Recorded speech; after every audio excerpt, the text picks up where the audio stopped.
మీరు ఒక్క విషయం గుర్తుపెట్టుకోవాలి. ఒకసారి చరిత్ర నెమరేసుకోవాలి. చరిత్రలో ఏం చేశారు ఎవరిని ఆలోచిస్తే మీలో ఒక చైతన్యం వస్తుంది.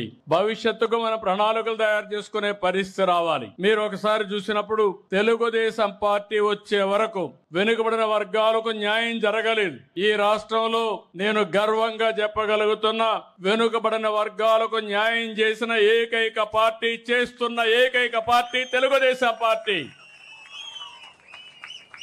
ఇది ఒక చరిత్ర.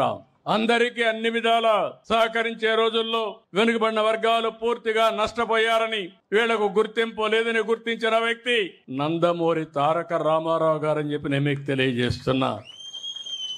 అక్కడి నుంచి ఉద్యోగాల్లో 33% రిజర్వేషన్లు పెట్టాం. అదే మాదిరిగా ఏవైతే స్థానిక సంస్థల్లో 33% రిజర్వేషన్లు పెట్టాం. ప్రత్యేకమైన కార్యక్రమాలకు బీసీలు తీసుకొచ్చాం. ఇలాంటి కార్యక్రమాలు మీరు చూస్తే అనేక కార్యక్రమాలు తీసుకొచ్చి ఇప్పుడు కూడా నేను చెప్తున్నా, తెలుగుదేశం పార్టీకి వెన్నెముక వెనుకబడిన వర్గాలు. అలాంటి వెన్నెముక అయినటువంటి వెనుకబడిన వర్గాల్ని పూర్తిగా ఆదరించే బాధ్యత తెలుగుదేశం ప్రభుత్వానిది, పార్టీది.